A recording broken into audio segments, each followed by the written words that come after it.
Welcome to another episode of Positively Trek. My name is Barry, as always, with the illustrious Dan, and we are here to talk to you guys about what I would say is probably one of the most enjoyable little bits of Trek.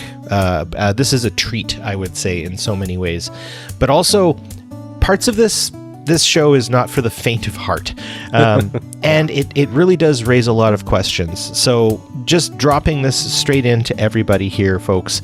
Welcome to hopefully, I think, a very interesting discussion on what I think are two episodes that are really going to make you have to kind of bear through some stuff, both in terms of what you experience and also in terms of how we want to apply this to the real world. So I am hijacking this episode to some degree as a sort of ghost Politrex episode because I've got some thoughts and I want to talk about them. So Dan, how you doing today? Not too bad. Wait.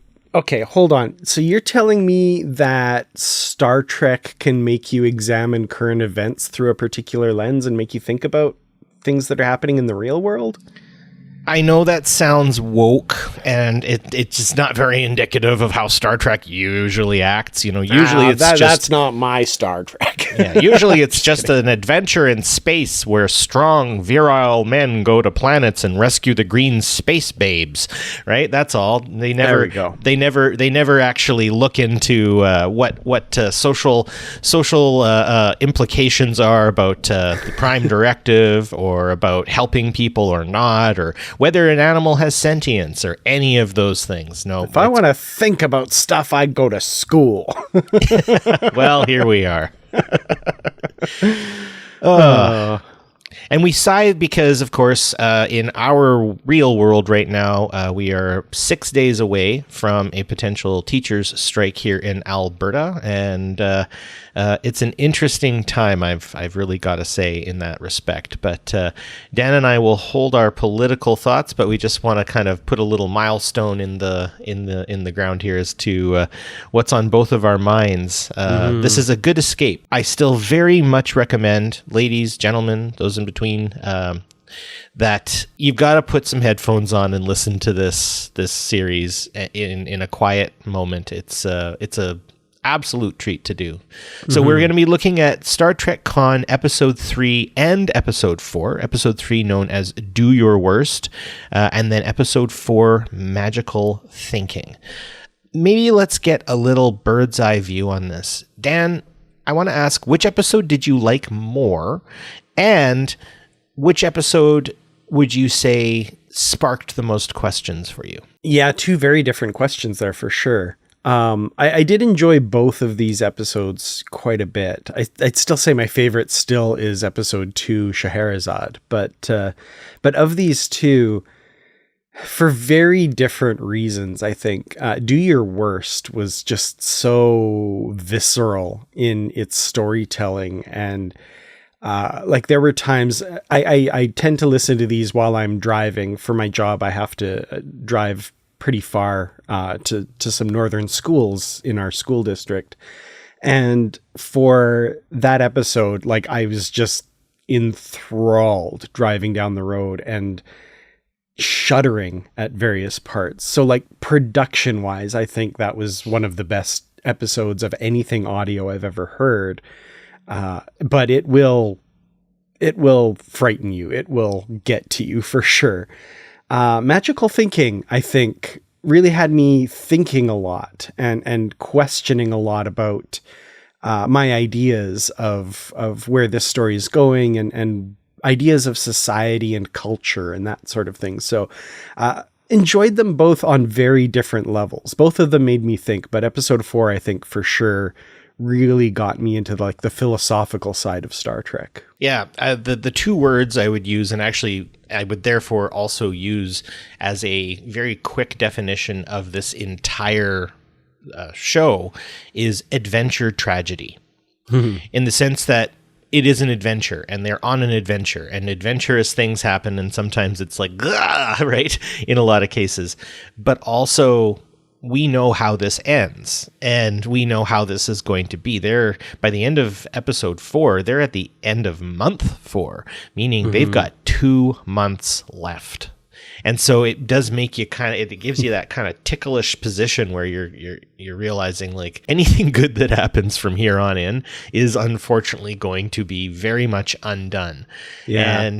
And I see more good happening before the tragedy ensues, and they're really setting the pins up here for a strike, in a literal and figurative sense. Well, and the crazy thing is too, 2 months left until that disaster. But then after the disaster, 15 more years on that planet before we see Captain Tyrell and Commander Chekhov stumble upon them, right? Like, in my mind, like, I kind of hadn't really thought of the math of that until listening to these episodes. And then I went, oh my God, the amount of time they're on that planet when it is a wasteland.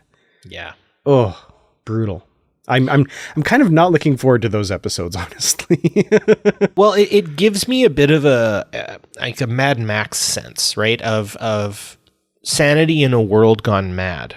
And I do think that though the current state of Ceti Alpha 5 is causing great challenges and all these sorts of things, there is that feeling of hope. There's that feeling of progress. They are doing things, and yes, it is costing lives, and it is causing some existential, philosophical crises on what do we say, how do we tell our story, who deserves to live and die, all that stuff, right? But there's a purpose, there's something ahead, right? But you're right, after that, the 15 years of just struggling to make day-to-day life happen, I guess for me, it already kind of answers the question that I think the movie The Wrath of Khan does, like, why is Khan so twisted?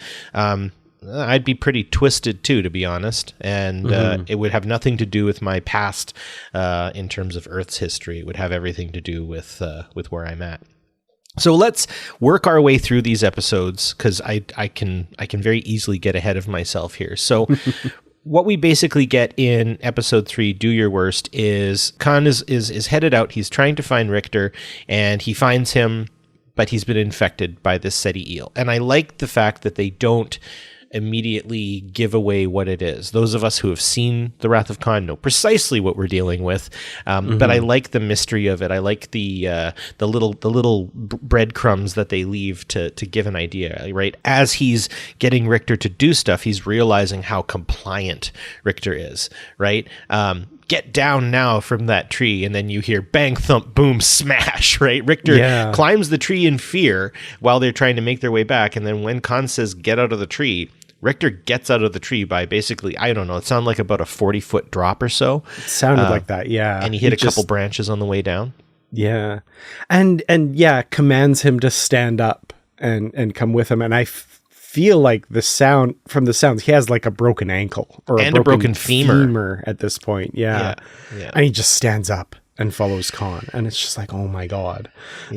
But the fact that Khan then carries this boy, right? I think again we start getting this this sense of what Khan is willing to do for the children, right? What he's willing to do for his people and whatnot. So we get this sort of haunting sense that there's an infiltration, and that infiltration is very scary. That infiltration is unknown, though we know it. I still was able to kind of find myself suspending the knowledge that I had, right, of them trying to figure out what exactly it is that's causing this problem with Richter.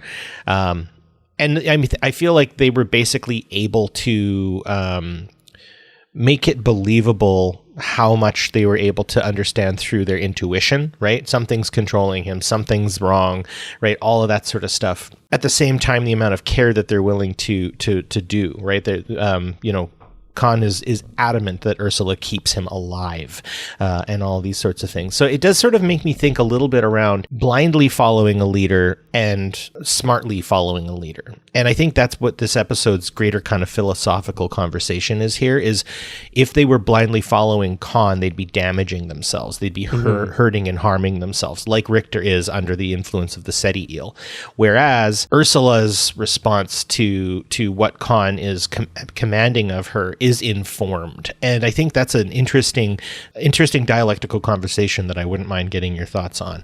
Yeah, and it's actually also an interesting peek into the future, because I feel like this damaged form of following Khan is what's going to follow on after he becomes what we see in the Wrath of Khan, right? And this is a glimpse of that future of what it's like to blindly follow orders without regard to any form of sanity, basically. Mm-hmm. But at this point, Khan really is a leader that it makes sense to follow. Mm-hmm. I'm struck by, for example, when Marla is questioning him about, like, you ran for 3 days straight or whatever it was through the forest, carrying him without rest or food or water.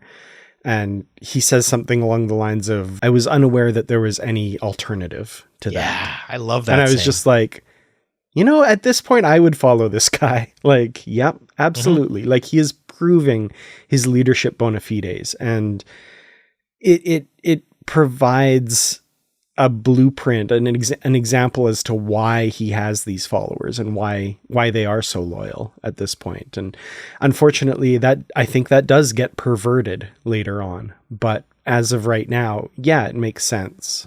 Mm-hmm. Bona fides is a great way of putting it, in the sense that these people are not following somebody in a kind of, this doesn't have the hallmarks of a cult, mm-hmm. but also later it does. And I think it really does have to do with the conditions, right? I can't really speak for what happened on Earth, necessarily speaking, because we don't really have all of the information yet, but I do like how Dr. Lear is starting to tease out some elements that we can get into a little bit later.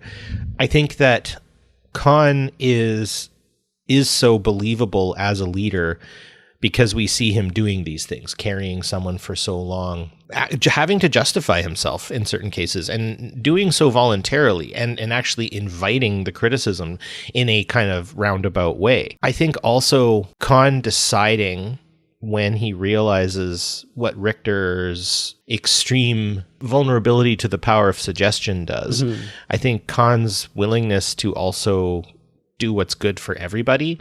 He's also embodying the Starfleet motto of the needs of the many outweigh the needs of the few. He loves Richter. He loves him in a fatherly sort of way. And he's already lost Joaquin, which is, again, one of his favorite human beings of all time as well. He's definitely having to manage a lot of loss in all of this. And yet he's still capable of making what I think are good decisions. Richter, unfortunately, is now extremely dangerous to mm-hmm. everybody in his current state, and they don't have all of the knowledge to get it figured out. So therefore, when this episode ends, after we hear I just don't know if I'd want to re-listen to this, especially when Richter decides to kill Sylvana. Mm-hmm. And I want to talk a little bit more about that in a second, but when I find that Khan decides, after Ursula's suggestion, that the only way to figure out what's happening inside of Richter's mind is through autopsy, his decision to kill Richter himself, I think, is, for lack of a better analogy, there's an Old Yeller aspect to that, and I think that's the right way to go. Yeah, that was an extremely difficult, obviously, section. And yeah, it's, I mean, some people could paint what Khan does as cold and brutal and ruthless, but it's not. Like, it is, it's weird to say, but it's an act of love for Richter and for his people, I think. And the fact that he's taking that on himself, and he's like, no one else can, like, I will take this on myself and I will be responsible for it. It's telling, and he's a brutal person who's capable of brutal things, and he realizes that and knows that, but uses that to perform this act of love for his people. That ability, again, I'm not saying Khan is the best, most amazing person in the world. We'll see that ability of his will get horribly perverted as this goes on and we see this story go, I'm sure. But yeah, in this moment, as brutal as it was like, I don't see any alternative, really. Right. And I think the I don't see any alternative is kind of sort of the deeper motto of this episode in a lot of cases. What I want to talk about now, though, is this episode's usage, and I think Star Trek has always been good at this, all the way back to the story of the salt vampire, the use of cosmic horror. And how cosmic horror is, something we usually attribute more to stuff by Ridley Scott, in the Alien franchise and all of that. And I definitely get a sort of Alien feel to this, at least the first part, because, Alien becomes a monster movie pretty fast after it bursts out of John Hurt's chest. It's a cosmic horror show that becomes a monster movie. In this case, we stick to the cosmic horror. And that cosmic horror does come to this idea of something actually getting into your brain and feeding off of your brain, your cerebral cortex specifically, right? I think that is a disturbing thing, because that is where, all of our, we are basically, if you think about us just in a biological sense, right? We're meat puppets being run by an organ, the only organ that named itself. And so our perception of reality comes from that. Our perception of self comes from that, and our perception of the world. And so for something to attack like your blood or your liver or something, you still retain your mind. Right? In this case, that has been taken from Richter. And I think there's nothing more horrifying than something that takes away your sense of self and your sense of agency in that sense. So when Sylvana I found her and Richter's relationship to be, I don't know, it's a little naughty, but it's cute. I think it's two young people in love who are, wildly frisky, and these things happen, right? It felt very much like the classic tropey horror movie setup, though. It's like, it does. Don't have sex. That's like rule number 1 or 2 of a horror movie, right? The thing is, they didn't realize they were in a horror movie briefly there. And, more's the pity for them, unfortunately. That's a really well put statement. I like that. Yeah, it is. They did break a cardinal rule of the horror movie, and they paid the ultimate price for it in the most disturbing way. So the idea that someone who has been, in recent hours even has been tender and kind to you, to then cause you such great and intense harm, is a violation of so much of, the human sensibility. And hearing Sylvana's voice while Richter is killing her, I have to say, content warning to everybody. It really did, because like I said, I like to kick back on my couch and pour myself a tea and listen to this. And when I was hearing that, I actually had to sit up and I took an earbud out, and I was just like, okay, this is getting a little rough. But I do have to say, that's good storytelling, folks. If you feel that much for a character and 2 characters who you really haven't really known very well for very long, it's a sign of good storytelling, despite its disturbing nature. Yeah, and mostly done through done 100% through audio, but a lot of sound effects and the engineering that went into this, I think, really needs to be lauded and maybe cursed a little bit, because it is brutal. I have seen online some people say that maybe there should have been a trigger warning or a content warning. I don't know. We can really get into this. This is a big, wild debate. I saw some research that actually content warnings and trigger warnings cause more of a content or more of a trigger than not. So I don't know. Maybe in this specific one, there's some points to be made there that, some warning, but then for me, myself, who isn't really affected by that sort of thing in the ways that I know other people are, and I respect their experiences and stuff, a trigger warning would have ruined it for me. So, it's tough, right? But, yeah, it was brutal. So those who say they would have liked a content warning, I respect your opinion on that. Absolutely. Yeah. But and I think, though, the writers were going for shock, and they were going to shock you, because that shock builds investment, right? it also really helps form more of Khan and other characters' later resolve to work together, to work harder for each other. I think there are some aspects of episode 4 that I think we can kind of tie into that, because I think what Khan says about Sylvana and Richter later and some of the outcomes of this horrific and shocking event actually helps to draw the people more closely together as they struggle to survive on a very unforgiving planet. You've written here, because you're keeping a death count, which I appreciate, Dan. You've said here Sylvana and Richter's death brings the number of Khan's group to 69. I think that keeping this tally is important because it's hard to see, it's hard to visualize, right, in an audio format. But I do think that you doing this for me, actually, just personally, gives me a better sense of reality again to the episode itself, which is, there's not much else I think to say about this episode other than it was the adventure episode. It was the effects episode. It does bring the plot forward, but I think it really sets us up for the philosophical conversations that episode 4 is going to wind up causing us to have, if that makes sense. Mm-hmm. Absolutely. Yeah. There is, it's a lot of getting people to where they need to be and setting up some circumstances for sure. Regarding the death count, I feel like I'm wondering if that'll be a little bit more difficult as we go forward. Like episode 4, for example, we jump a little bit and there's some filling in. Khan at one point in that episode, we'll get there, but he says 3 people in total have been killed by the Ceti Eels. So now we're getting some unnamed people. Is he counting Sylvana in that? I don't know. Like it's a little bit more nebulous. So I'm wondering if we'll be able to keep as close a track going forward. But it is interesting that we're still getting this just like war of attrition on Khan's people, basically, as they kind of get whittled away. Yeah, I really like that you've used the term, because I was about to say this is a battle of attrition. And I think sometimes we can look back at historical events where attrition has been a factor and just sort of see it as numbers, right? Mm-hmm.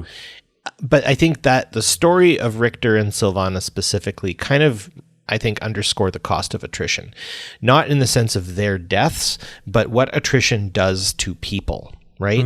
It actually can bring people together, right? Struggling to survive and all of that really does show people what they're made of, and it shows other people what those people are made of. There is a point, though, where attrition starts to act as a poison. I think we are on the threshold right now of where this attrition is going to start turning in the other direction with 2 months left.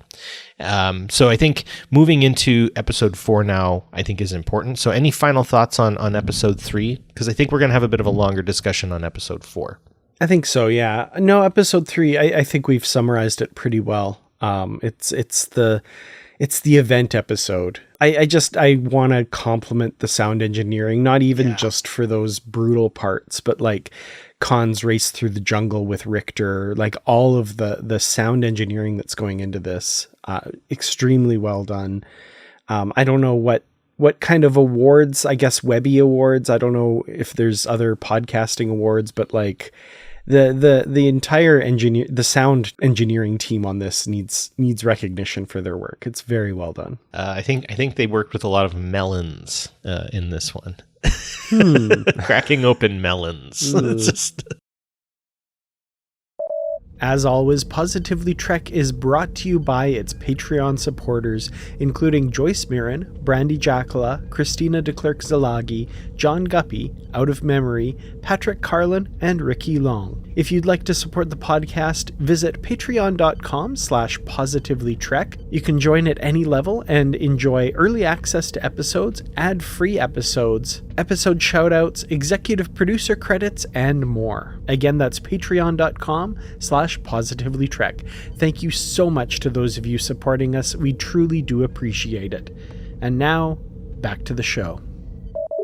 So episode 4, Magical Thinking, is, like you said, a bit of a jump in the future, not too far. We get a very pensive and thoughtful thoughtful Khan in this one. We get someone who I think is showing signs that there are cases where he is doubting himself, right? What have I done is a question he asks of himself.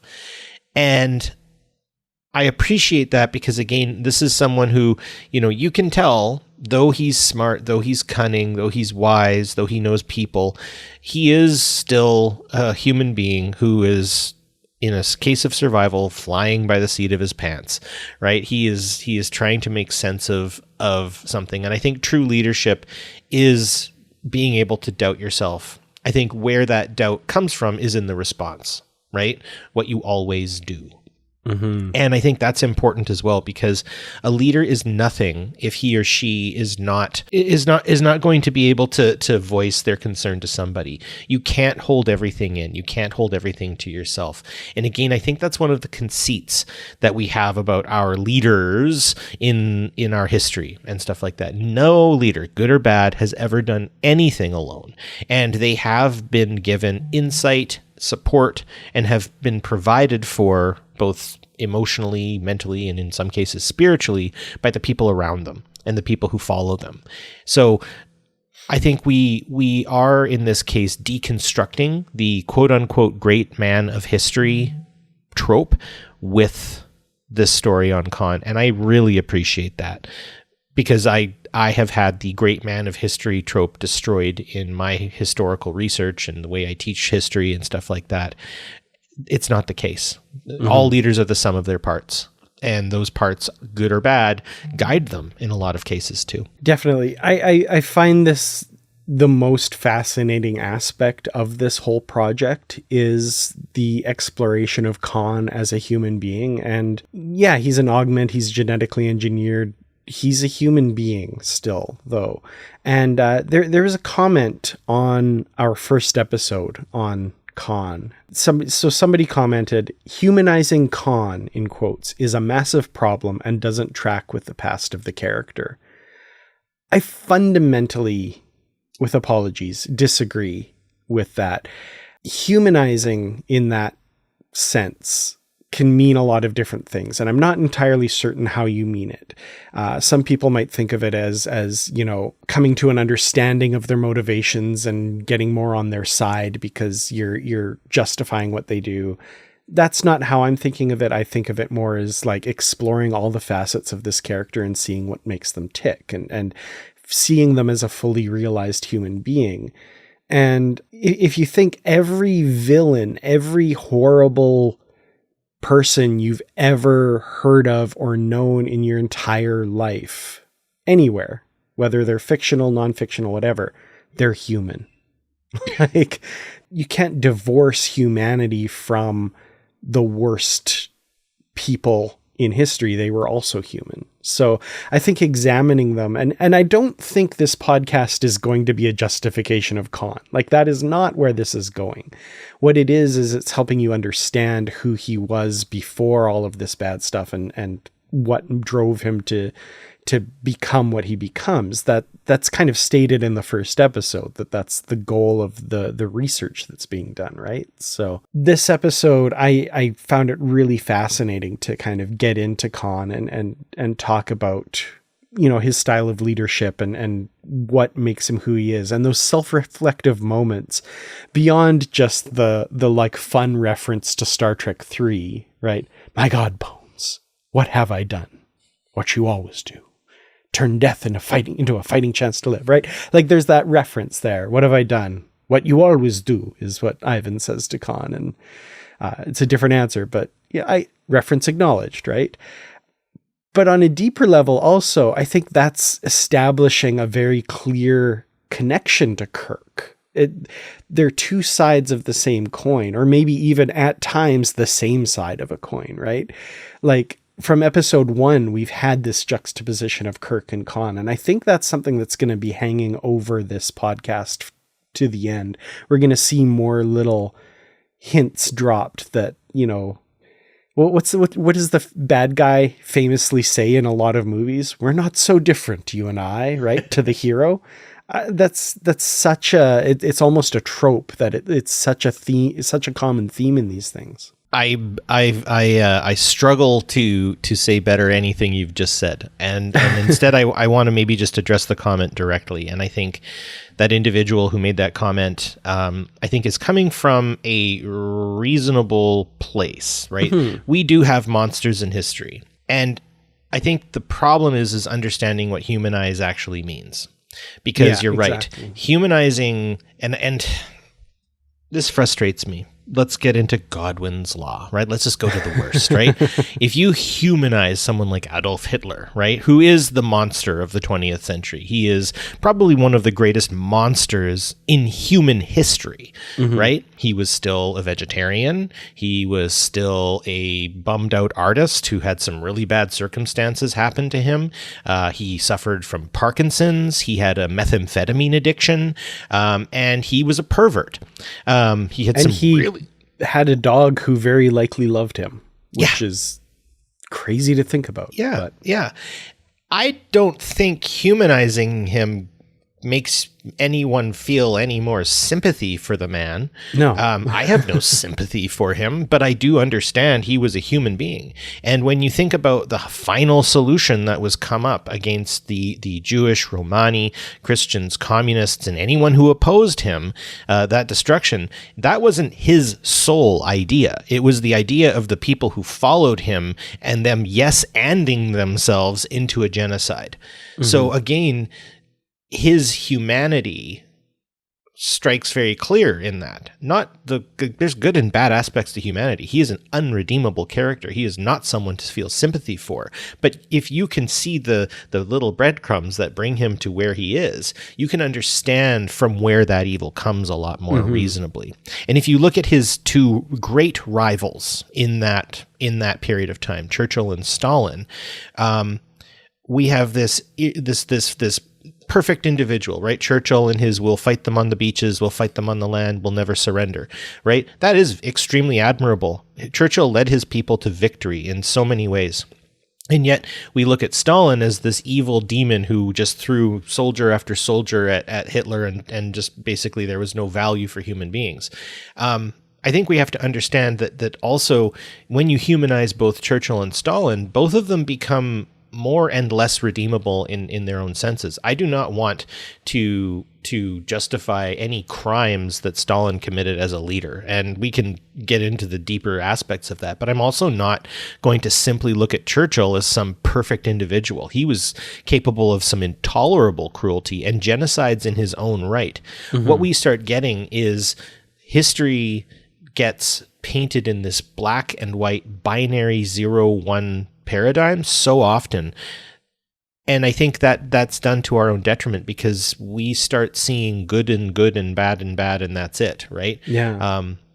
When you think about the genocide in Palestine right now, when I support the people of Palestine, that's not me saying that I support all of the violence that has taken place, that they have done, but violence breeds violence. And I think we have to start seeing things for what they are, and less in this kind of idealized trope mm-hmm. of good and bad only, right?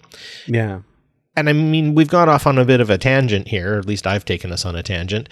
But when we bring this all the way back to Khan, I don't think any of this is meant to justify some of the terrible things that he does in Star Trek II, or any of the terrible things he did when he was Earth's dictator, right? Mm-hmm. And I think there's an inherent danger in that kind of black and white thinking. Absolutely. Like, if you think of, and again, going just to the worst example for sure, if you think of Hitler as just a monster and absolutely just 100% not a human being, this other that, does unthinkable things, then you open yourself up to the danger of that happening again, because mm-hmm.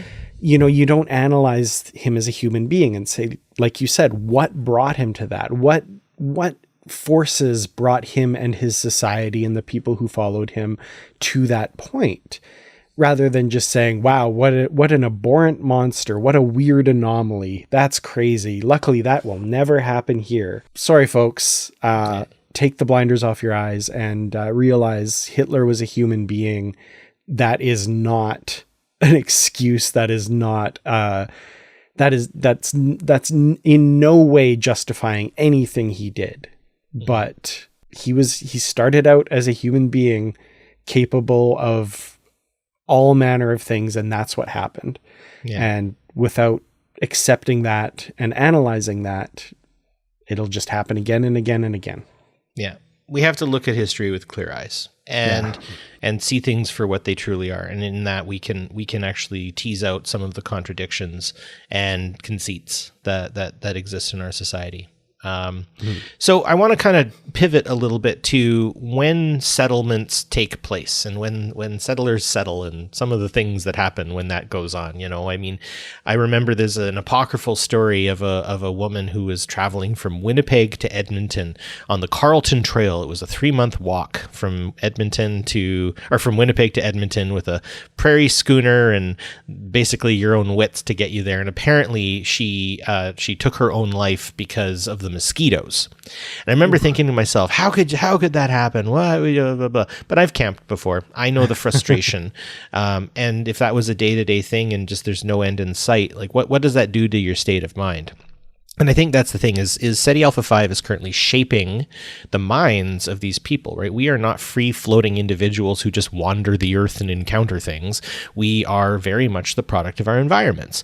So this current state of these augments living on Ceti Alpha 5 does kind of remind me a little bit of the hairy disasters that have existed when people do get out in the wilderness and have to survive. The Donner Party comes to mind, a group of American settlers who were crossing the Sierra Nevada range at a very inopportune time, who ultimately resorted to cannibalism to survive.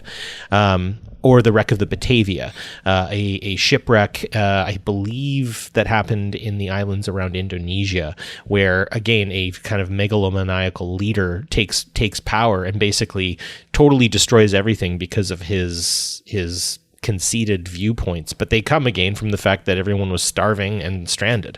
So I feel that is we're kind of on this like teetering cusp of getting our poop in a group, right? I think the augments actually are starting to kind of figure out how to live on this very hostile planet. Anywhere in nature is going to be hostile. But at the same time, I think a few, if given the opportunity, would go a little crazy. Ivan, for instance, I think would be more than happy to tear his way through a couple of the challenges, and the only way out is through kind of mentality definitely sort of lingers in the background. And I think as this 6-month duration comes to an end, I think thinking like that is going to become a lot more prevalent because we see it later. This episode I really appreciated for the, I guess in a quite literal sense, world building that is happening. Nation building, I guess, is what we're seeing happening here, right? They're transitioning from the temporary structures into permanent structures, fortified community, right? Because they've established what some of the dangers around them are. But not only in a physical sense, in a social sense as well, as the need for ceremony and stuff is introduced, and I'm sure we'll talk about that a little bit because there's some really interesting things there. But I like the ideas that are forming. I like the effect that Marla is having on this community as well, and the effect she's having on Khan, the scientific inquiries into the world around them as well, and kind of building that base of knowledge that will help them for a little while longer anyway, survive on this world. It's kind of hard to talk about this stuff a little bit knowing where it's all going to go, but it really is the definition of tragedy. Absolutely. Oh, yeah. Well, and the more we come to like Marla, if you've seen The Wrath of Khan, he's really upset about the loss of his wife. Mm-hmm. So I think also as we get a more robust understanding of who this Starfleet officer is and how she ticks and her complexities, I think is a tragic sense. It fills me with kind of this kind of like gut-wrenching feeling that I get from Strange New Worlds to some degree too, right? Knowing how it ends as well, I think is actually a good way to tell a story. I mean, the Titanic is an excellent movie because we all know how it ended walking in. So Yeah. I think human beings do like tragedy, and I think you sort of hinting at this is where we can kind of get into what are the foundations of society, right? What are the rituals? What are the things we create? Now, honestly, I think that even if you're not necessarily religious, I think everybody does have a sense of ceremony. I think there is a sense of needing traditions, sort of reliable patterns that can give order to what is otherwise a very disordered kind of experience in existence, even in our world where you can look at the clock and you know what your schedule is going to be, and tax time comes around, but so does Christmas and Halloween and all these sorts of things. We do live in a very ritualized society, despite any religious or spiritual beliefs we may have. I like the conversation that Khan and Marla have about this, because Khan, again, shows some level of maybe, I guess, blindness. Blindness, maybe not I think he has been so encompassed by his own understanding of the world that he's being forced to leave that understanding. He's being forced to leave his understanding, and Marla is the trigger that's causing that, which again is great, because if this succeeds, I think she's making him a better person. And unfortunately, I think her inevitable at this point loss is going to be what cooks his brain. But I like when he decides to kind of create a very sort of simplistic ritual around death. And I think that's important because it builds the closure. And I think it shows again how good of a leader he is. I grieve with you. Yes. That scene was very moving. I really appreciated that. And it was neat to see the seeds of that ceremony and like how it kind of, and I mean, I know this is a script written by people, but, sitting around that fire, how that kind of grew organically. And there wasn't a script people were following. There is a script people are following. You know what I mean? In the context of the episode, they're not following a script of a ceremony that they've done a million times, right? This is the formation of it. And I feel I'd love to sit down with an anthropologist and listen to this episode and see what their thoughts on it were, how well they did in like how these ceremonies and things form, right? That was just such a cool moment. I really liked that. Well, and kind of taking it both in a political and religious sense. You have Jesus and the apostles, you have the Prophet Muhammad and his companions, right, on this kind of, and some of them live and die, right? Like, not all of these guys and gals make it out alive. They don't see the end, all that sort of stuff. But at the same time, using Cuba, again, as the example, we have the three main, founders of revolutionary Cuba. You've got Fidel Castro, Che Guevara, and Camilo Cienfuegos. Both Guevara and Cienfuegos don't survive. In fact, Cienfuegos dies very shortly after the rebellion, and I sometimes wonder who killed him. I think he was actually killed because he was proving to be more of a problem than a solution for the direction that now socialist Cuba was heading in. Cienfuegos was an anarchist. And then later, Che Guevara kind of becomes somewhat of a messianic figure in the kind of lore of political communist thought in a lot of cases. And so when you tie that back to religion, I think that in this respect, Joaquim, Silvana, and Richter are now going to enter something of a historical pantheon. If, say, things were to have gone well and this society was to build itself, they'd show up on posters, medallions, they'd have statues built to them outside of all of the veneration that Khan would get himself as, stalwart companions who gave their life for this greater society. So we ritualize in a naturalistic sense. We venerate, we do all of those things in a kind of natural way. And I think that there's something written inside of the human psyche that makes that happen. So yeah, I would love to also talk with an anthropologist and say, how believable is this? Because it's believable for me. I think that again, Khan shows that he wasn't willing to do that to begin. Like, why? Like, this is a waste of time. Right? I've so many people who've died before me, and they're etched in my brain, and that's all that matters. And it's like, well, Khan, think outside of yourself for a hot minute. What do the people need right now? They need closure, because they're not going to get the whole story. So they're going to need something. They're going to need an answer. And even if you can't tell them the exact truth, you're going to have to tell them something. And I think this is a really good way of building that. So I think ritual and ceremony as a foundation for any society is necessary, regardless of whether there's a religious or spiritual aspect to it. We need these things to help build structure in our brains, because our brains need order. Our brains need this frameworks, things to hold on to, right? You can't climb a cliff if there's no things to grip onto. So again, I really love how deeply they delve into this, because I feel the losses, right? We were there for those losses, right? We heard them, right? And the fact that Joachim is the first to be embraced. I feel like Khan hugged him. Did you hear like a feeling of a hug or something? Possibly, yeah. No, I got the instance that I think Khan embraced Joachim. And I think that for me in my head canon will go a really long way. Yeah. Well, a big part of kicking this off, as we mentioned, is Marla, right? Like, she's the one that convinces Khan that it's not magical thinking. It's not just magical thinking. It's a need to come together as a community and grieve and contextualize these losses as a part of their history and stuff.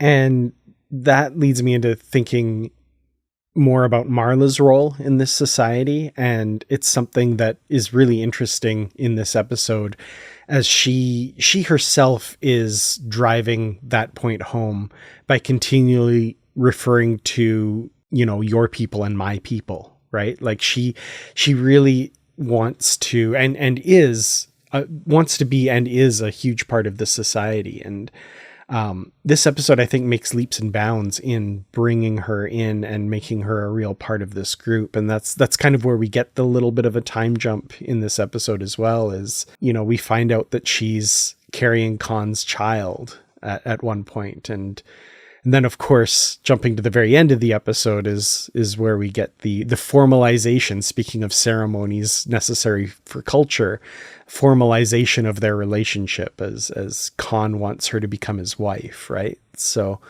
I think this is the episode where we see that Marla is fully integrated into this society. Yeah. I guess, like, just to put a like this society spin on it, we're 5 years out of the COVID pandemic and millions of people died. Have we sorted that out as a species, as a society, as a series of societies? I really feel like that happened and we're just like, well, moving on. And I think that is maybe having a deleterious effect on our ability to process reality. Absolutely. 100%.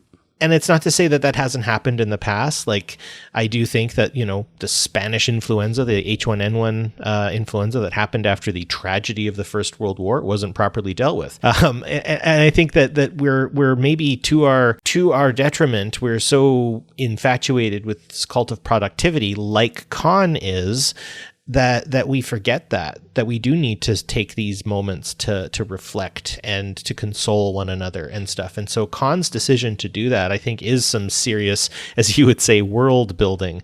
It was probably one of the greatest decisions he could have made, I think, because his people already believe in him. They already love him. They clearly don't fear him. But now I think he has justified himself. And I think that's maybe where you and I are saying, yeah, this guy's actually a pretty compelling leader at this moment.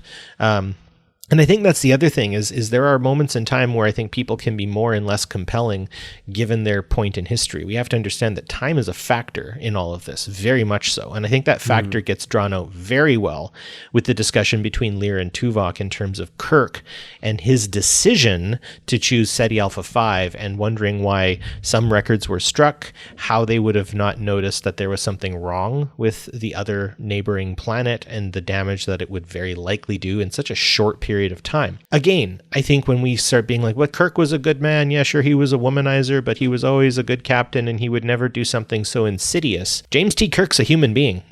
And I don't think he liked Khan. And I don't think he valued, and you think about what they thought of Khan and the augments and everything else and what that did to humanity in its time. What would you do if you came across a villainized character of history on your spaceship trying to take over it and everything? Like, I don't know. Kirk's a calculating guy. Yeah, I think I could be wrong, but I think if there is a crime on Kirk's part here, it's probably not a calculated one. I think it's more of a one of overlooking or not thinking through something. Like I would bet you that maybe that scan of the system wasn't done. They scanned the planet and said, "Oh, this is a really good planet. Let's put them there." A little bit complacent to not do the wider scan.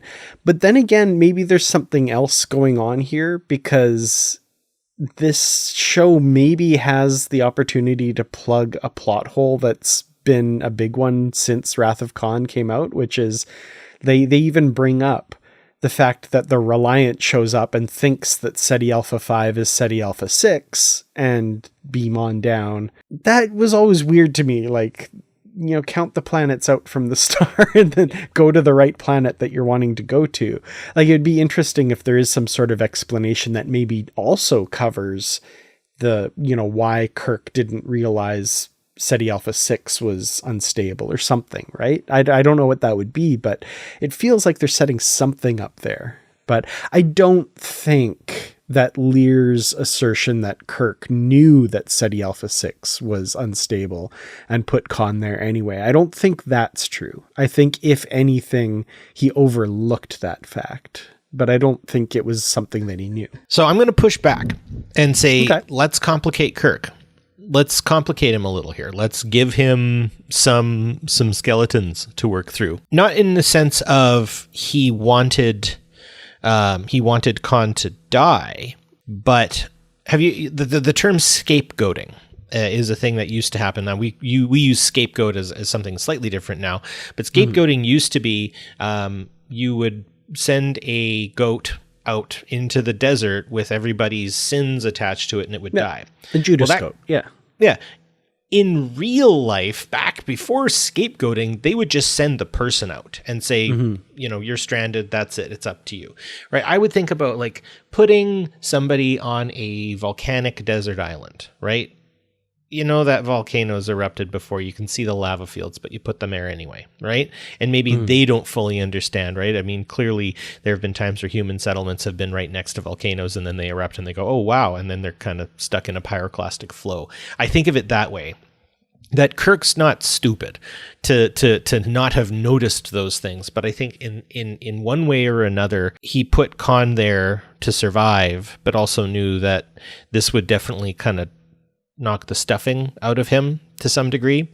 And for him to want to do something like that, maybe it was vindictive, maybe there was a bit of a laziness there. I'm not terribly sure, but I think there has to be something complicating to Kirk's character, not to make him any less of a hero or to indict him of being a good man, but our characters in history are also like, never really research your heroes, folks. Like everyone talks about Isaac Newton and how great he was and all this sort of stuff. You guys realize he was an alchemist. He didn't consider himself a scientist. He was part of a lot of really weird cults back in his day and had some extremely whacked out viewpoints. The more you learn about Isaac Newton, the more you're like, oh, all of his like math and theory makes sense, but the man himself, yikes. All I gotta say is yikes. But we just sort of put him in this neat little package, and that's it. I don't think complicating Kirk is a bad thing. And if anything, unlike what the other franchise did with Luke Skywalker in the sequel series, I don't think they were successful in complicating Luke Skywalker. I think they just screwed his character right up. Whereas in this case, I think there's a better chance to very sort of add a little complication to Kirk without completely annihilating his character. Ultimately, I don't know. I'm not on board yet, just because of the couple things, like when the Reliant arrived, it also didn't know about the instability of Ceti Alpha 6, so I feel like that was just unknown somehow. I don't know why. And then also Kirk at the end of Space Seed musing with his men. And I mean, maybe it's all a front, maybe whatever, but he does say it would be interesting to come back in 100 years and see what has grown from the seed we've planted in this lush and verdant place, right? Yeah. So I don't know. It's possible, but I'm not sold on that. I think it was, I think if anything, it was a crime of unknowingness, ignorance. Yeah. Yeah. And I mean, I guess like, though I've said all of those things, I actually think you're probably right, Dan. This is going to be some bad Merle's probably going to be the one that did that kind of erased the things and made sure the things weren't known and yada, yada, yada. Right. Oh, maybe this is another Romulan supernova thing where it turns out there's some super secret weapon that actually destroyed Ceti Alpha 6 and it's part of a plot and yeah, there's some choices. I don't know. I've liked it so far. I mean, if they do something like that, that's fine. But I guess like maybe kind of rolling into kind of where we are in our final thoughts on this. I guess my biggest point on this is when we turn up the rocks of history, we find bugs, right? Often the stories of our heroes and our villains become more murky. And I don't think this is a Khan redemption story by any stretch of the imagination. I think this is a very interesting insight into what happened in between, right? How we go from Space Seed to the Wrath of Khan. I think that's really cool, and I think it's really fun. Did it have to happen? No. But I think, like you said, there's some plot holes that I think they can have some fun with here. And I think we can walk away a little bit from, and I think we have. I think as a fandom, Star Trek fans have let go of canon a little bit, and I think it's wonderful. Maybe I'm in an echo chamber that's totally fine with it too. But I think more or less is when we look deeper into those we venerate and demonize in our own society's lore, we gain a better sense of who they were, and I think we also ultimately get a better sense of us. Right? History, as I've said before, and I didn't come up with the saying, but as I have repeated before, I guess, history is a reflection of the present more than it's an account of the past.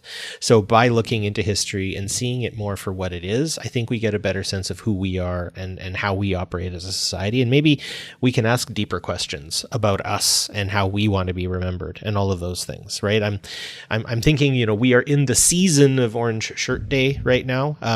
Within the next few days, the entire nation is going to be taking the day off to commemorate. And I was having a chat with my students about that I say, do you celebrate Remembrance Day? And they all, oh yes, and emphatically, oh, I wear my poppy and stuff. And I'm like, well, why don't you just get over it? Right? Why don't like that was 100 years ago? Like, they're all dead. You never even met these people. Why do you care? Right? And I think that kind of blows up the question of, the people who maybe resist against Orange Shirt Day and venerating and commemorating the horrors done to Indigenous people, because I think they see it as an existential threat against the nation we live in, Canada or the United States or Australia or South Africa or New Zealand or any other settler colonial state. But if anything, I think what it does is it actually calls us into a better position. So I asked the students this. I said, how do you want history to remember you? We can look back at Johnny MacDonald and Duncan Campbell Scott as being monsters in a lot of cases when we look at history through the lens of residential schools. But we can also look at P.H. Bryce, the physician who went from residential school to residential school and actually said there was a problem. I think the thing we forget is in that time, there were people who were saying, this is wrong. This isn't something we should be doing. This is not us. And they have been silenced in history as we try to black and white venerate or demonize other people. It was more complicated. And I think that is my final word on this is we can take stories like this and focus on ourselves a lot more. So like you wear a poppy, I think, listeners, if you're going to wear a poppy, then wear an orange shirt.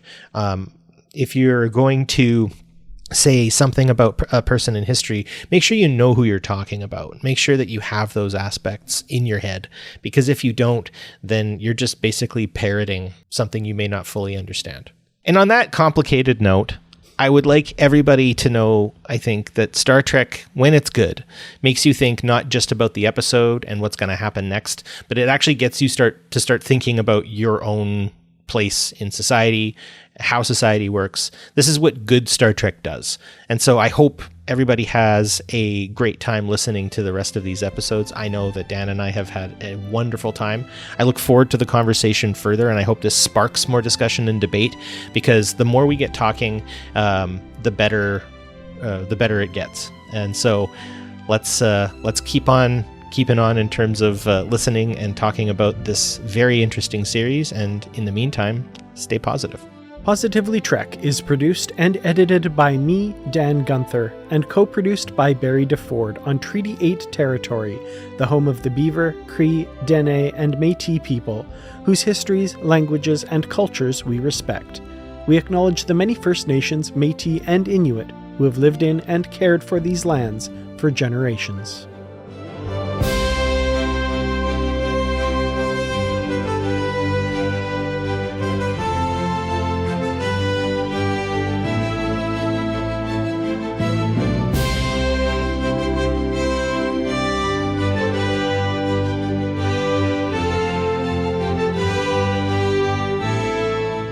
See you